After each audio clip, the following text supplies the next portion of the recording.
Hello, ladies and gentlemen. This is Guerric de Ternay, and welcome to a new episode of Unlock People's Potential. Have you ever wanted to do something, but you've never got started? Think about starting your own company, writing a book, or learning a new language. Chances are that fear is holding you back. And this is one of the many topics we discussed today with my guest, Greg Faxon.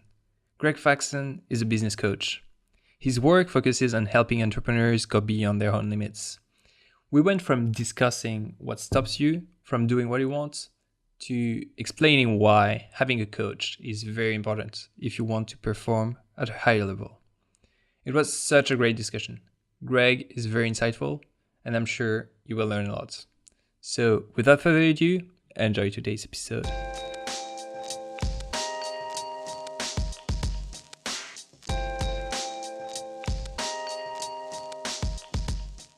Hello, Greg. Hey, Guerric, how are you? I'm doing well. What about you? Doing great. Thanks for having me on. No, thanks for doing these. So I'm actually a huge fan of your work. I've been reading your articles, listening to your podcasts.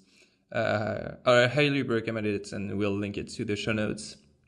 And so, Greg, you're a coach, and so you help entrepreneurs, business owners, and leaders to unlock their full potential. Which is quite the topic of this podcast. And so my first question for you is, what actually stops us from doing what we want? That's a big question. I think it depends on the person, right? But I think for most people, what stops us from kind of, as you're saying, unlock your potential is, I usually think about a simple equation, and it's kind of adapted from Tim Galloway's work. He was kind of the pioneer of sports psychology. He wrote a book a long time ago called The Inner Game of Tennis. And he has an equation that my paraphrase of it is performance equals potential minus interference. And so your performance, right, is equivalent to the potential. And I believe that everyone's potential is unlimited. So you have kind of an unlimited amount to tap into, but minus whatever's interfering. For most people, that interference isn't tactical. It's not something that they don't know how to do. It's not information, especially in an age where information is abundant. For most people, that interference is a mental block. It's usually themselves, right? Which is when we talk about people getting in their own way. It's usually an inner game issue. So not an outer game, not a strategy or a hack or a book you need to read, because we all have too much of that. We're all actually overwhelmed with information. Usually the interference is something that's going on inside of us. And so I'd say for the vast majority of people who are listening to this, and you and me getting to our next level, usually what stops us from unleashing our potential is some sort of belief or mindset or idea, or often fear that whether it's of success or failure, that we don't have what it takes, or we're not willing to step out into our next level of development or growth, which for entrepreneurs can be starting the business. It can be growing to the business to a level it's never been before, which is why something like vision is so important for entrepreneurs, because just by definition, if you want to grow your business, that's something that you haven't seen before, unless you had a big dip or something like that. But that's by definition something that you haven't experienced before, getting to the 100K mark, 500K, whatever it is for you. And so usually interference is just a belief or a fear that you can do it. And so this interference, how do you overcome it? Because we are actually our own limits. This belief kind of holds us. How do you go beyond that and unlock your full potential? So I got to say, it's really dependent. Again, it's dependent on the person. And this is why the work that I do is it's so intimate, and it's almost always one-on-one with people, is because the answer for you is going to be different from me, right? So for me, it might be, I don't know. So I asked, when I interviewed Seth Godin, which I know you've seen that interview, I asked him what his biggest fear was. And what his answer was interesting. He says, my biggest fear right now is just kind of my legacy, right? I've already done a lot. I've already had a lot of successes. So at this point, the fear isn't, is it going to work? Or it's not a lack of belief in myself. It's more is this interview I'm doing right now going to make my legacy? Is it going to bolster my legacy, or is it going to detract from it? Because I have a lot of loyal fans. I have a lot of people who are relying on me, who look up to me. So the things that stop Seth, right? A paralysis of, can I really launch this new program that I've never done before, when a lot of the other things I've done have been successful, and I don't want to, at this point, I can only really mess it up, right? That's going to be a different fear that holds him back than someone who's listening to this now, who has never started a business, has already always dreamed of being an entrepreneur, and just doesn't know if they have what it takes, right? And that's going to be more of a for Seth, it might be a fear of failure, and for someone else, it might be a fear of just a lack of belief of whether they can do it. And so I think that's dependent on each different person. It really comes down to, what are you avoiding? You know, what is that scary thing that you know you need to be doing, but you're finding a way to wiggle out of it, you know, and you're kind of hiding from it. And the phrase I use is creative avoidance. You're creatively avoiding it. So I think for most people, what's stopping them is the thing that scares them the most. And does this fear come from the impact that actually you're going to have? Like, how do you deal with this creative avoidance, and how do you make yourself able to avoid pushing things away? Sure. So a lot of different tactics, and I want to. This is probably going to be one of the cores of the interview for people. So I want to really set it up intentionally, which is let's get our definitions right. So I'm very careful about the difference between procrastination and creative avoidance, because I think it's important for people to understand. Procrastination, I don't worry about with the people. Anyone who's probably listening to this podcast is going to be a high performing person. They care about growing, improving themselves. It's rare that people like us is that laziness is the issue, right? And laziness is what I think of when I think of procrastination. It's you're consciously, you know what you need to be doing, and you're not doing it. When I talk about creative avoidance, that's in the subconscious. That's a blind spot that we don't even see. So I could be doing this interview with you, and it feels like it's pushing my edge, but really what I should be doing is, I don't know, reaching out to someone for a speaking gig, you know, somewhere I've never done before. I'm not sure what it is, right? And so creative avoidance tends to be more of an issue for high-performing people who aren't lazy, who are driven, but who might actually be staying busy at the expense of the really meaningful, matterful things in their life. So there's a lot of different ways to overcome creative avoidance. So once you realize, maybe I'm playing it safe a little bit. I may be busy day to day, but maybe I'm playing it safe.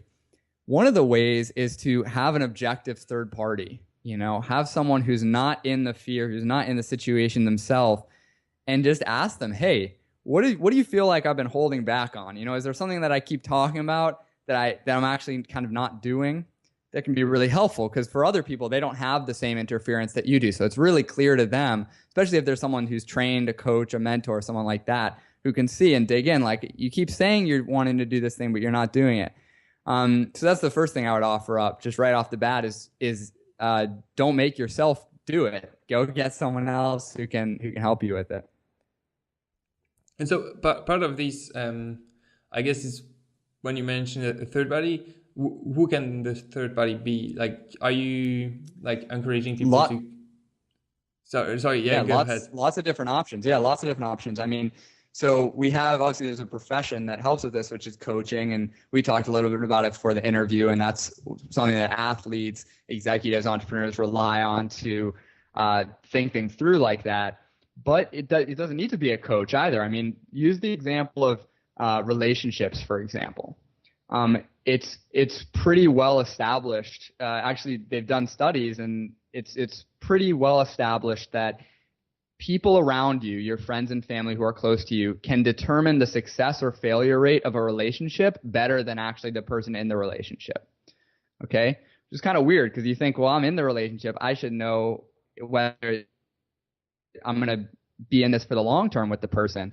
But actually, when all's equal, when the people in the relationship feel like it's meant to last, actually the people outside them do a better job at figuring out, is it going to last? Is the relationship going to last? And that's because they're objective, right? They're outside of the situation. They're not feeling the emotions. They're not having the chemical reactions that the person that's in love is feeling. And they can see, okay, then maybe there's not real chemistry here. Every time I see them, they argue. Right? For those same reasons, just asking your mom, hey, you know, your mom could be not objective too, but asking a friend, hey, what do you think about this person? Do you feel like they're a good match? It's a great way to get a read on the relationship. Same thing in business, you know, so you can ask really anyone that you feel like is a trusted advisor for you, who has your best interests at heart. I think you touched something very interesting here, but the idea of asking, because sometimes when you ask someone, they will give their opinion on the situation and say, hey, if I were you, I would do that. And so maybe there are better ways to ask people to avoid having opinions. What are some of the questions that would recommend that someone asks? Yeah, so great insight. So I think it's really important how you frame it. It's really important who you ask. It's really important how you frame it, right? If you ask someone who you don't admire, who's delayed their dreams for their entire life, they're probably not going to tell you to go for it, right? Maybe isn't the person to ask. But also within that group of trusted peers, how do you frame that? I would just say exactly like you said it. I'm a big fan of when you don't know how to phrase something, just self-narrate. In other words, just say the thing that you're thinking to the person. So you could say, hey, I feel like I'm getting to that point in my business where it's going well, but I feel like there might be a next level, and I'm having trouble seeing what it is because I'm inside it. And so I'm not so much looking for advice as much as because you're outside of this business, what do you think is something that I might be avoiding or something that's really important to me that you know about me that I'm not kind of firing at 100% on? And that's a good way to phrase it, because then they know you're not asking them for strategy, what you should do. You're just asking them for where do you see me holding back, essentially. That's such a good question. It's definitely true. And in terms of choosing the right people, you mentioned the family, the friends. What about colleagues? Do you think it's something relevant? Colleagues, so as in kind of business partners or employees? Yes, exactly. I think it's a bold move to ask employees, if you run a business and they're your employees. I think that's pretty cool. I think that's good leadership, but you'd have to be really careful about how you did it in order to come off as a leader and not come off as I don't know what the hell I'm doing at all. I think a business partner I think that's someone you can definitely ask, but you have to understand that they're not objective, right? They're going to be subjective because they're really, your performance has a big effect on them. And so I think the ideal is even like, for me, the best business decision I ever made was dating my partner, Emma. We've been together for 5 years. And for me, that's a huge, I have coaches that I'm always using, and they're quite expensive and they're trained and they know exactly how to do this. But Emma's a great example because she's not in my industry. She's not in my business. She's affected in some ways by the success of our business because it's financial income. But she knows me really well and is also outside of that world well enough to be a great person to get an objective perspective on. So if you have a partner, girlfriend, wife, husband, that you really respect their opinion, that can be great because they're kind of outside of it. Those people tend to know us really, really well. I think that can be better than they're like different people, right? You go to different people for different things. So I think, yeah, you can ask colleagues, but how are you asking them, and what is the information that you're most likely to get out of them? Oh, that's very interesting. And so, Greg, part of what you mentioned about performance is the equation is performance is equal to potential time interference. And so the potential minus interference. Minus interference. And so in the interference, you can find fear, but there is also something that is just a lack of knowledge, or people don't get the grasp of what they really want to do. And they are often blocked by this idea of like, yeah, I'll figure it out at some point. Like I have to think what I want to do first. And what would you recommend someone do at that stage? So it sounds like you're asking, it's kind of the clarity dilemma, right? Like I'll take action when I know exactly what it is. Exactly.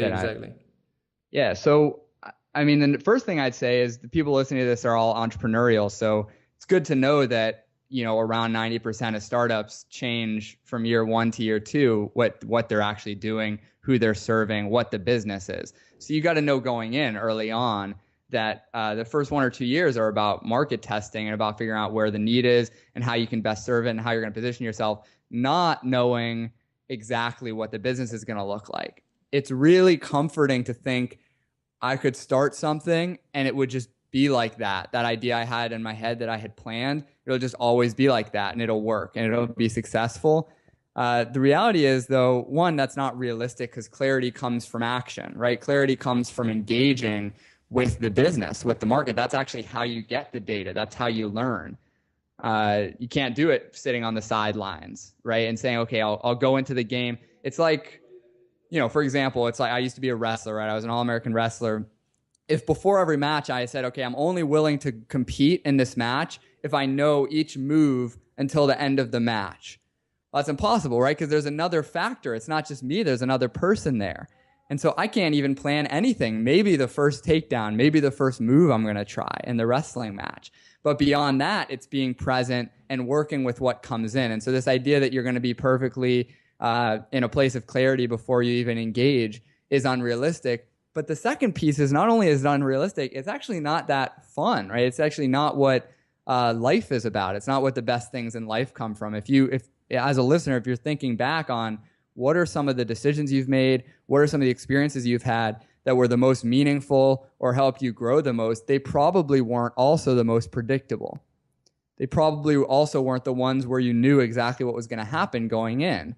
And so as an entrepreneur, you really have to make the decision, am I in it for comfort and predictability and perfection, or am I in it to get the experience of being alive, the experience of growing, the experience of improving?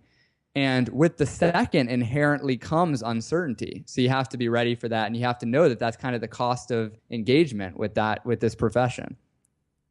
And so maybe it's one of the reasons why actually not everybody is has the potential to.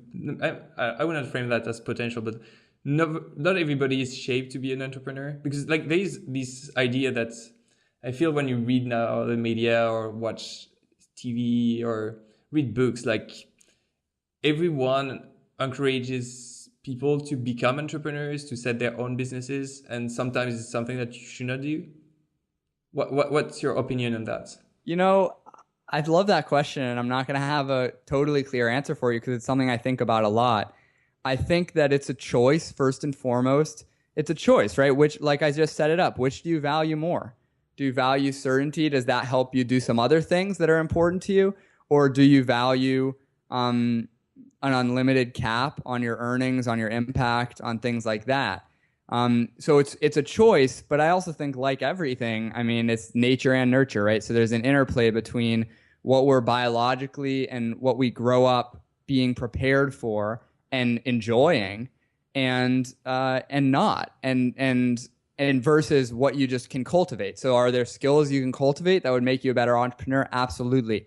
Do I think that everyone could do an entrepreneurial venture? Sure. But that doesn't mean that they should, right? That doesn't mean they're going to enjoy it as much as something else. You know, I have some friends who are very entrepreneurial. I have other friends who they really shouldn't ever be entrepreneurs because they love just they love cutting off at 5 and it's done. And I go work for someone else and it's not that meaningful, but it's okay because they have other things. They have friendships. They have things that they follow that are really important to them. It's not the way I would choose to live, but I think that you have to really know what you're wired for. And that's another place where, I definitely don't want to be training people to just look around and only do things based on what other people tell them to do. But I do think that sometimes as entrepreneurs, if you're very individualist, you're kind of a rugged, independent person, it's helpful to get those outside perspectives. And that's another one where figure out where your natural proclivities are. My mentor, Jan Black, calls it core brilliance. Figure out what is your core brilliance. What is the thing that you're kind of the best in the world at? And not like I'm the best painter in the world, but maybe you're a shepherd of people. Maybe you're a great connoisseur. You're great at collecting things and displaying information for people in a really nice packaged way. Maybe you're great at training people. You're just great at helping get concepts into their head and have them applied into their own lives. So figuring out what are those things you're really good at. And I think that entrepreneurialism is just one kind of bucket. Are you naturally wired to get set structure for yourself, to hold a vision of something that doesn't exist and execute it? And so I think it's a personal decision. And I agree with you that entrepreneurialism is kind of in a place where it's kind of seems sexy in the media, and not everyone should be an entrepreneur. But I think that if you've thought, should I be an entrepreneur? It's probably a good sign you should be, right? If I wrote an article once that was something like how to figure out if you're an entrepreneur, because there's so many tests online. It's like, if you answer these questions, you're an entrepreneur. And to me, just the fact that someone's looking up that article, right, just the fact that someone's wondering, am I the type of person who should start a business, means probably yeah. Because people who aren't even looking up those articles. They're not reading this stuff, right? Yeah. they're not even asking that question. So, I mean, I think that that's a good metric for people as well. And then, yeah, when you're in the situation of looking up at these type of articles, and at the same point you're not studying anything, it means that maybe you're like holding yourself and like you're putting your own limits to what you actually really want to do. Right. I mean, we can define an entrepreneur as someone who starts a profitable business, someone who builds a profitable business. So as long as you do that, you get to be an entrepreneur. If you don't, you're not an entrepreneur. So it's not a moral thing, right? It's not a pre-selected, someone tapped a magic wand on you when you were born and said you get to be an entrepreneur. It's just a matter of, am I willing to do what it takes in order to do that? And I think that most people can. It just requires a sacrifice. Yeah. And there is also like now different types of entrepreneurs. So you can think about solopreneurs, and I think you're a solopreneur. Is it right? Yeah. I mean, so I have a team, but they're all contractors, and so I've very specifically kept it small, and it's service based too, right? So I'm a coach, so the majority of my income comes from working intimately with people and spending time with them, and so that's a very different type of entrepreneur than someone who is building and scaling something that's outside of them and outside of their skills and expertise. Yeah, and one thing I would like to add is just that when people think about entrepreneurship, they will often think about the startup world and think about like scaling a massive business and doing like something that will have like a global impact. Well, actually, you can also like be very happy with a lifestyle business, or being the owner of small shop, or also being like a solopreneur and hiring contractors. That also allows you to diminish the kind of the risk, because you're not putting like lots of capital into the venture. Mm-hmm. Yeah, and so I actually want to push back a little bit on the dichotomy you set up there, because I agree there is the start and scale and there's the lifestyle, but you mentioned impact, and I think that we have to separate that out from the type of venture it is, because I think that you can have, we'll say solopreneur, freelancer, however you want to call it, who's very focused on impact, and one who's not very focused on impact. And you can have someone who runs a tech company that's very focused on impact and one that's not very focused on impact. And so you choose what's driving you. Because for me, I'm looking over to my wall because I have my clients. I would make superhero portraits of them, so I always can like see them during the day, and I have them pinned up. Nice. But each one of those I'm working with for a specific reason, because I believe in their impact that they're going to have. And so as a coach, I get to be a multiplier because I get to work with people who are then working with other people, right? And so there's ripple effects there. So even though I'm trading my skills and expertise for money as opposed to developing an external platform, each one of those is going to have an impact themselves, as opposed to creating an app that does something and then that impact is gone, right? It made something more convenient, it solved the problem, fine, right? So I think that you choose what is important to you, and if lifestyle is important to you, if impact is important to you, and what that looks like. No, that's very, very, very true. Thanks for making the right distinction. And we've focused a lot so far on, again, personal growth, but on the professional side of personal growth. And there is and that's actually, I think, maybe a bit of a pitfall from the kind of personal growth and self-help industry. Is there is a lot of focus on financial freedom, and so people think about business first, and then they think about their personal fulfillment. What's your take on like high achieving entrepreneurs who want to do a lot, and they are often spend like very long hours working and doing a lot, but what are the main mistakes that they make about their personal life and fulfillment? I think the biggest mistake is deciding to be a champion in only one domain. So everyone I work with is committed to being a champion in all areas of their life, right? So a total performer, not a performer in just one area. And so I think, again, we have to just set it up as a choice. Is it important to you to be a high performer in your relationships, in your health, in your friendships, and your business? Or is it just the business? And I don't think that there's anything, I mean, one will be happier than the other, but I don't think you have to choose to be a total performer in every area of your life. By definition, you're going to have to sacrifice some things to do that. But I think the first mistake is just not deciding if that's what you want and not allocating time and energy to perform highly in all areas of your life and to have personal and professional fulfillment. The first one is just prioritizing, right? And we can tell how you're prioritizing by how fulfilled you are in each area, right? If work is going great and you're killing it, but your relationship is falling apart, your health is suffering, well, then we know how you prioritize, right? So the first thing is just deciding. First mistake is not taking intentional time to figure out, how would I rank these? What's important to me? Do I want to spread out my energy and have this, or is one higher than the other? I think the next mistake, once you make that decision, say you decide, my personal fulfillment is just as important as it's all one, in fact. It's everything as one piece, is my fulfillment as a person, with my family, with my friends, and my business. It's all stirred into the pot, is not creating rituals to make sure that happens. Because it's one thing to say, yeah, it's important to me to be happy and care about my relationships and to be successful at work. But if you don't have any structures or rituals in place to support those goals, to support the relationships you have, to support your health, then it's just kind of going to be like someone who says, oh, I should probably not eat chips anymore, but they don't have any habit of not eating chips. It's just they get mad at themselves every time they eat chips, right? So I think it's making the decision and choosing your priorities, but then installing rituals. So you might think about, what is an area of your life where you feel like, I want to up my game in this area? What is that going to require in terms of the other areas? Are you going to have to take some time away from work or your relationships? Or maybe you don't.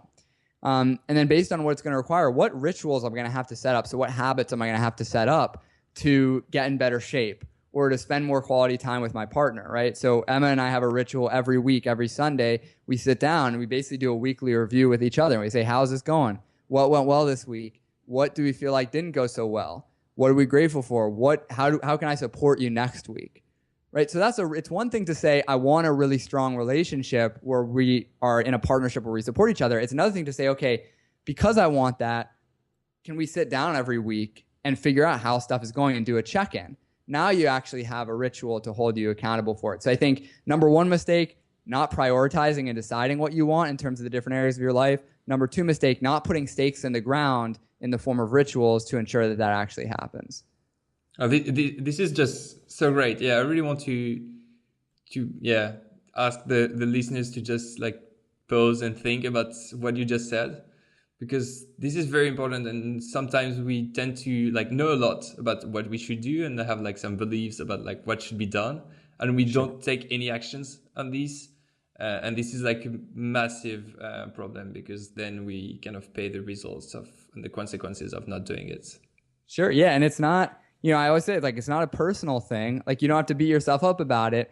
But where are those areas where you're saying, just should is a good word to draw attention to. If you think you should do something, it's probably not as strong a motivation as a want, right? It kind of feels like an obligation. So what are those things right now where you feel like, oh, I should be doing this at a higher level, or I should be prioritizing this? And decide, whatever that thing is, are you actually going to do it? In other words, is it kind of just something that you say to alleviate guilt that you should do it and that you're going to one day? If not, that's fine. Just let it go. It's not meant to be. You're not going to do it, right? Because if you ever have a friend that says, I should stop eating chocolate, just the way that they phrased it, that's never going to happen. Right? It's like this because they use that phrasing. So either let it go, or if it is important to you, so really listening, just choose one area where you have a should. And if it's really important to you, what are you actually going to install in your week or in your day to ensure that it happens? What routines, what triggers can you set up for yourself? Yeah, no, so true, Greg. That's so true. And I quickly wanted to switch to another topic. So you created this podcast, which is called the Bravery Project. And I highly recommend all of the listeners to check it up, especially because there's this interview with Steph Godin that you did, which is very, very interesting. And one of the questions that you ask is to all of your interviewees is for you, bravery is, and complete the sentence. So for you, Greg, bravery is. Oh, thank you for asking that. I haven't really reflected on this. Bravery is being the type of person that you really want to be. And by that, I mean, I think we put a lot of emphasis on doing brave things, doing courageous things. And And that's really temporary, right? So you can work up courage to do something that's out of character, and you can see that as brave. You can think of, I don't know, the person who runs into the burning building who we never considered brave, but they had this one momentary act of courage. That's not the type of brave I want to strive for, right? I want to be the type of person who makes me proud, who makes the people around me proud, when it's time to call it a day, on my deathbed. I want to be the type of person who followed through on the things that were important to me. And so one of the biggest things I learned from that interview series and that I reflected on was that bravery is a state of being, not a state of doing. So we don't do brave things. We're the type of person who's brave. And that puts way more onus on us, because instead of waiting for some inspiration to hit, we have to say, what would I do if I were brave? Right? What would I do if I wasn't scared of failing? What would I do if I wasn't scared that this success would actually ruin me or would change me? What would I do if I weren't scared of people judging me? And then be that type of person. So, for me, bravery is just being the type of person that makes me proud and that makes my partner proud and my parents proud. And that just involves being in integrity with the things that I say I'm about. That's one of the most important things in my business is like, it takes bravery to turn a client down when there's money right there, but you just know that you're not the right person for them, or it wouldn't be exciting to work with them, or they don't have what it takes. I don't know what it is, right? But that's hard. That takes bravery for yourself, because everyone always has a pulse on the financials of their business. But in order to be in integrity with what you say you're here to do, you have to only choose the clients who are right for you. You have to only choose the customers, the niche, whatever it is that's right for you, even if it's scary, even if it seems like you should do a different one. And so would you recommend someone who feel that there is something that he or she fears to just jump and start doing it?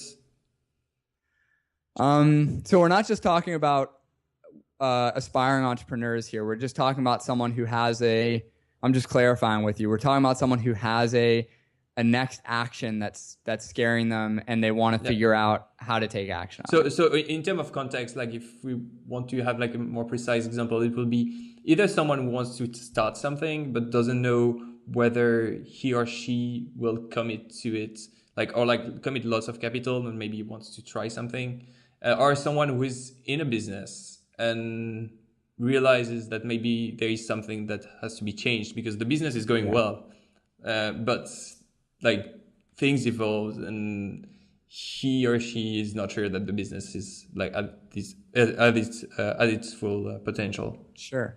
So act. I talk about this in my book. Act as if who do you want to be, essentially, and then act as if you are that person. So what would Marie Forleo do in this situation? What would Seth Godin do in this situation? What would Richard Branson do in this situation? At first, you're not going to feel brave, right? Because bravery is an outcome. Bravery is a product of doing something that felt uncomfortable. It comes after you do the thing.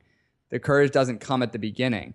So for me, I just do kind of an identity shift. So when I'm thinking about doing something new and different, it's like, all right, who's the person I want to be? Who do I want to be like? And then I just say, okay, how would this person proceed? How would this person move forward? Would they stay comfortable? Would they go out there? Would they do something right away? Would they do some due diligence first?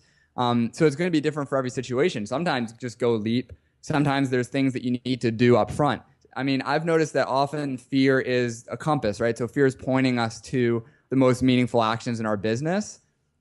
So fear could be saying, like, fear means go, right? So fear could be saying, do the thing, because it's actually the thing that's going to be most meaningful and help you grow the most. Otherwise, you wouldn't be scared of it. It wouldn't matter to you. But fear could also mean you're actually not ready for this. So I don't want to dissuade listeners who really should be doing the thing from doing it. But if you're thinking about proposing, I just use examples from my own business because that's one of the things I know well, is if I'm thinking about proposing a new big package, premium coaching package, right, to a new client, and I'm scared, it could be just because I've never done it before and it's time to go out there and do it.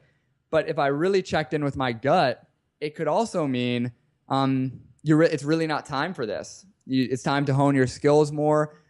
You don't actually want this commitment, right? You don't want to work with this person for a year. And so I think that instead of pushing down the fear and saying I just have to blast through it, right? And just kind of push it down, deal with the fear, is what's here to learn? What's trying to emerge with this emotion?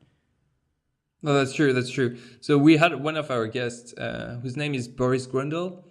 He makes the distinction between fear and intuition, and says that fear is what holds you back, but intuition is actually what tells you that you're maybe not ready for it, and it's not just not just because this is something that scares you, but that's something that you need just to be doing more than that to be prepared for it. Yeah, great distinction. Love that. And so you mentioned, like, what if I was starting a new coaching package? So it makes me think about coaching, and coaching is something that's a lot of athletes and C-level executives know.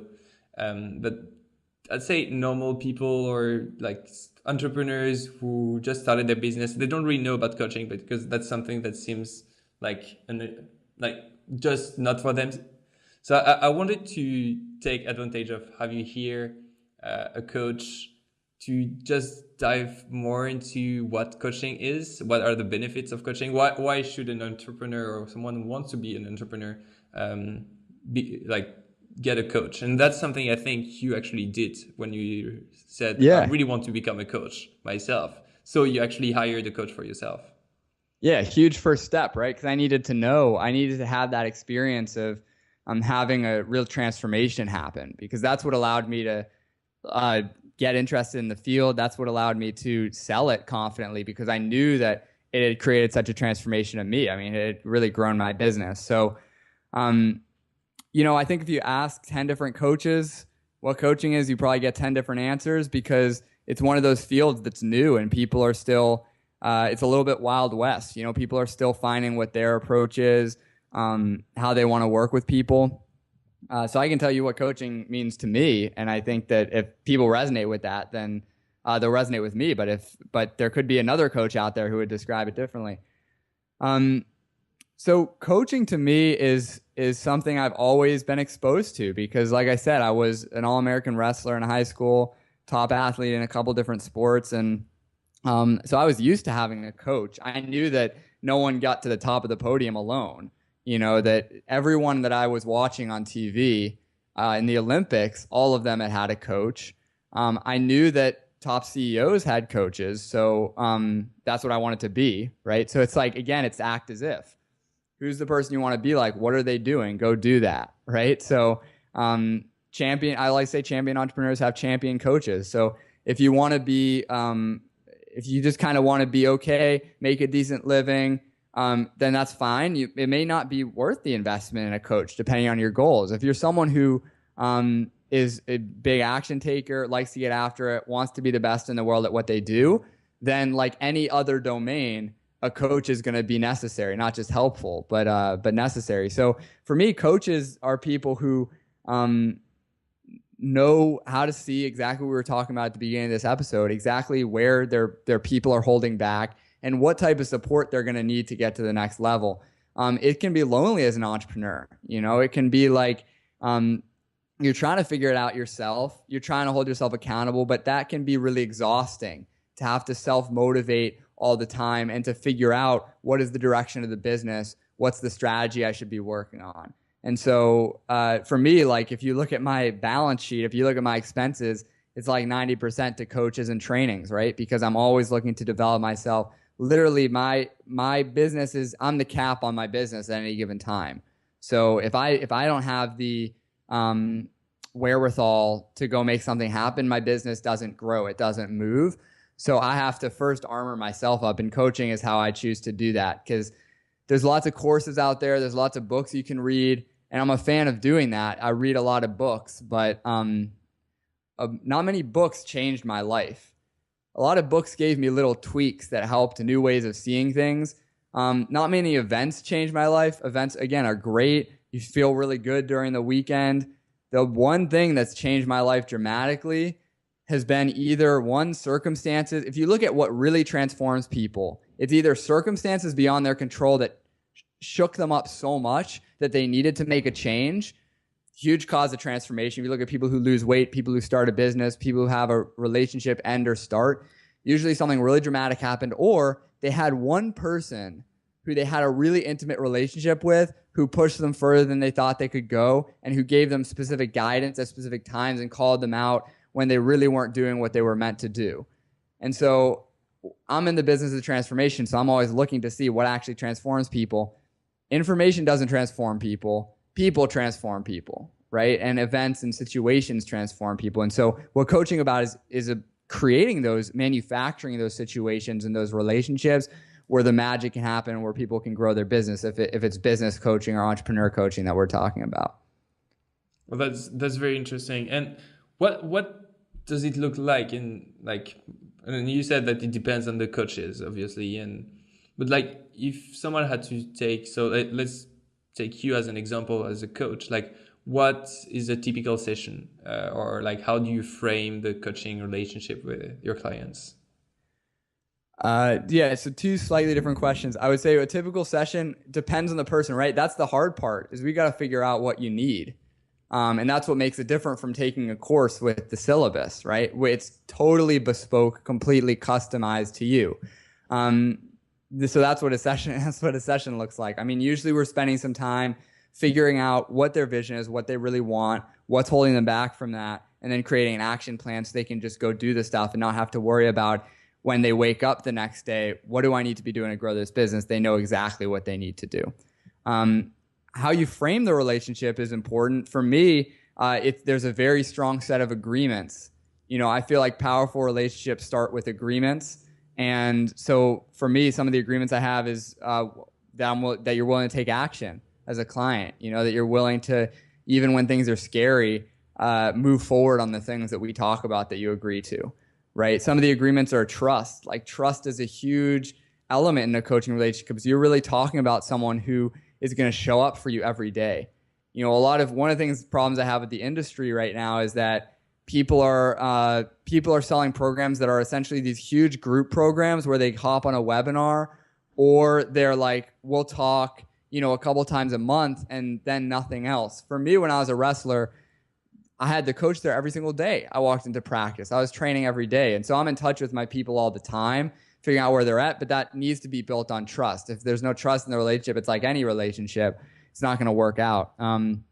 So that's another way that it needs to be framed for me is trust from the coach and to the coachee. That's what really makes like any relationship, any team, if you're an entrepreneur building a team, it's what my dad used to call 1 + 1 = 3. Like the whole needs to be greater than the sum of the parts. And that's what coaching is in a good relationship, is there's a synergy there where both of you in conversation create more than one person could create on their own. And how frequently do you have to be in touch with your coach? What do you recommend? It depends on the client. But like I said, I like to be in touch with my people every day, every week in different ways. For my people, usually on average, we're talking 2 or 3 times a month for 90 minutes is like when we really dig in, and create the game plan. But we're going back and forth all the time together between that. And I guess you do your coaching remotely, is it right? Or do you meet in person with your... Yeah, so sometimes clients come here. I live on an 80-acre farm property. So sometimes they come here and we have an intensive for a couple of days. And those are really fun. But in terms of the long term, my clients are all over. So it's usually Skype or phone. So it's literally possible to have like a remote coaching relationship. That's great. Sure. Yeah. I mean, I think that, each one of my clients that I'm looking, except one actually, we got to get her here for an intensive, I've met in person. And I think that can be really nice to have, especially in a world that's really digital, to have this one-on-one, really live connection. But on an ongoing basis, I've actually found that phone is really nice, even better than Skype, because when you only have one input and you're just listening to someone, you may have noticed this in podcasts, right? It's a very intimate medium. It's really just audio is really intimate, and you can actually hear, they've done studies on this, you can hear when people lie better with just audio. And I like to hear when my clients are lying to themselves, right? My clients don't usually consciously lie to me, but I can hear when they're holding back a little bit when I just am hearing their voice tone. So really great when you can have a live connection with someone in the same room, but there's also a lot that can be gained from something like having a conversation on the phone. And how did you choose your coach? I met her at an event. I met her at an event called Camp GLP, which is a fantastic event. It's outside of New York City, and it's essentially a summer camp for adults. It's run by Jonathan Fields, and so like you go there, you sleep in the cabins, and there are entrepreneur workshops, but there are also color wars and climbing walls, and you go on the lake and stuff like that. So it really brings you back to that kid-like state. But her name's Christina Berkeley, and I met her there, and she's more of a life coach, less of a business coach, but because she was a coach, obviously it helped me figure out what that business looked like, what getting clients looked like, and things like that. And that was so I just met her there, and we had a conversation. We really hit it off. And from there, it's like, and this is what I do with my clients. Usually I have 1 or 2 conversations with people. Some people call them strategy sessions, right? Some people call them consults. And I have conversations with people before they ever become clients. And we figure out what are their goals, what's stopping them, what are those obstacles, just so I can know, is it a good fit to work with with this person, right? So it's like no one I just sign as a client without ever having any coaching conversation with them, because I can end up working with that person for 6 months and it's not fun for either of us. So there has to be that chemistry in the relationship. You can have a great coach, but it's not a great fit for that specific person, right? So it's more about fit than it is finding the coach with the best credentials, or even someone who you've seen online who has great information, right? They're a great guru, they're a great teacher, but they might not be a great coach, right? So maybe just continue to follow that person online, but their skill set, their core brilliance isn't actually in being with someone and drawing out those insights from them. Very interesting. So the main advice, like the main piece of advice that we would give is literally focus on the fit, make sure that there's like the right relationship. Yeah. And the credentials are not very important. I mean, they are, but it's not. Yeah, I mean, look at the result. To me, it's like I want the person who creates the best results. So, excuse me, when I work with coaches, it's like, have they gotten results for people similar to me? You know, and then when I have a conversation with them, I'm like, does this work? Does it feel like we're gelling? Do I enjoy it? Stuff like that. So fit, I think, is huge. And as you said, like coaching is kind of tailor-made. So this is the same for price, and that's something that is not very transparent in the industry. What type of prices would you say is like something that is fair, something that is unfair? What's the range that people should think about? It depends on, it's another answer for me of it depends. Depends on a few factors, which are important for you to keep in mind. So what's your goal? Like if someone's trying to build $1 million business, then that potential investment is worth a lot more in a coach, right? If you get the CEO of a business to be more effective and he has a team, or he or she has a team, then that you're also making an investment in your team, because you're making an investment in yourself as a leader. So that's going to trickle down. So it's worth more, right? And you get what you pay for too. So if you work with a coach who's just starting out and you're their first client and they're charging you $100 an hour or something like that, then that's fine. But you're their first client, so you have to be willing to. For me, my time's really valuable. So I'm trying to work. When I work with coaches, I'm working with coaches who I know can maximize that time that I'm spending with them. I don't know, to give you a range, probably. I mean, most coaches don't charge hourly. They charge by a package or on a monthly retainer. But if you were to break it down, probably on average is like $500 per session. I mean, because you're getting someone and everything that they've brought, up to that point, everything they've learned and all the experience they have up to that point. And it's an investment, right? So you're looking for, what is the return I'm looking to get? If I'm looking to double my business, I'll pay as much as I can. I'll continue to hire coaches, which is why I do, because it always continues to multiply my business far and beyond the investment I make. So it's a lot about how fast do you want to go? Are you okay where you are? Are you willing to continue to struggle and be challenged and try to learn stuff yourself? Or do you want to accelerate that progress, and are you willing to invest in that? Yeah, I'd like to highlight what you said about it's an investment. So people should not see it as a cost, and more as like they invest that for the future. I mean, if I get like an hour with, I don't know, who's just for example, like a Tony Robbins or something like that. He has a $1 million a year coaching program, right? So for a year to work with him, it's $1 million. Is that worth it? Depending on your goals, yeah. Because if you add $2 million to your bottom line as a result of the coaching, then you doubled. That's a great investment, right? For other people, it might not be. So he's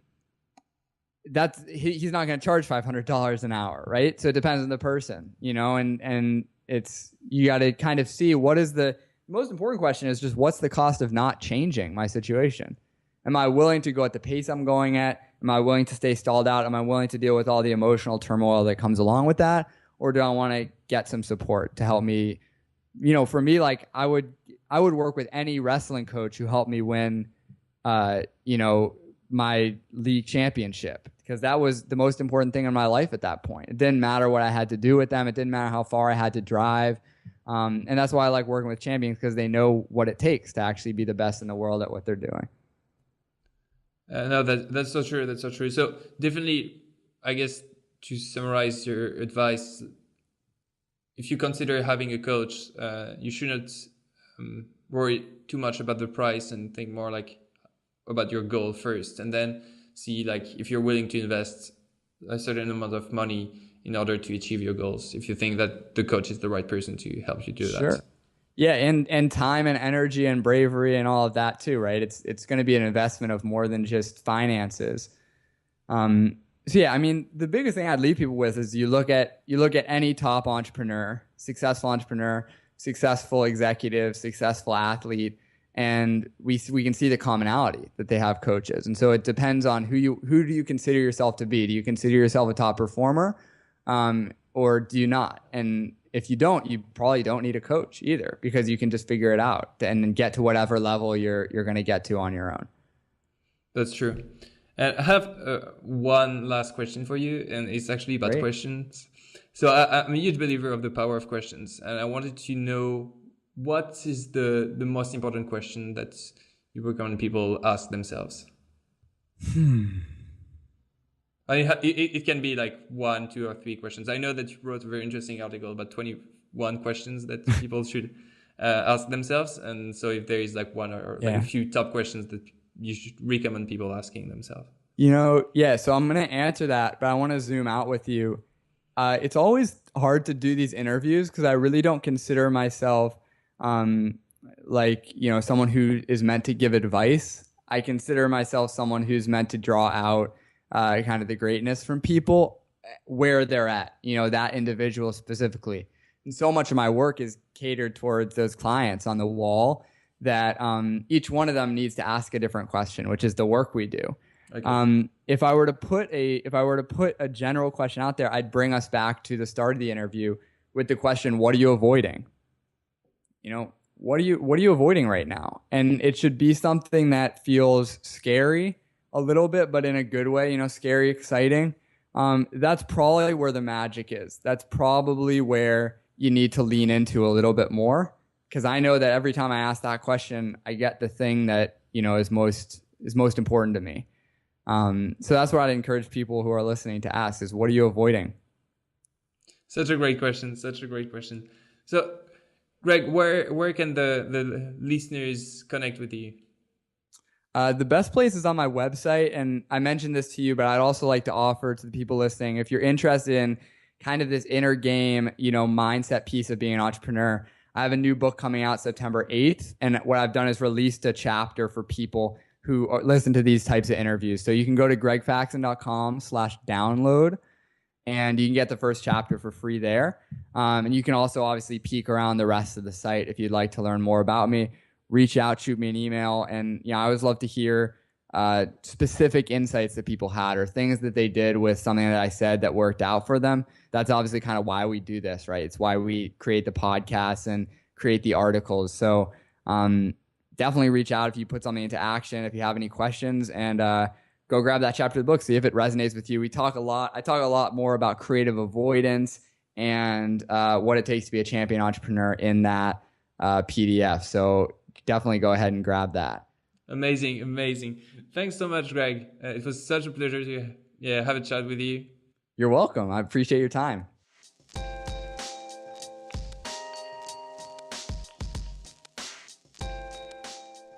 Hey guys, thanks for listening to this episode of Unlock People's Potential. This podcast was brought to you by Contriber. Be sure to subscribe on iTunes and leave a review. Let us know what you think. You can find the show notes on our blog, blog.contriber.com. Thanks for listening, and I hope you've been inspired to become a great leader and to unlock people's potential.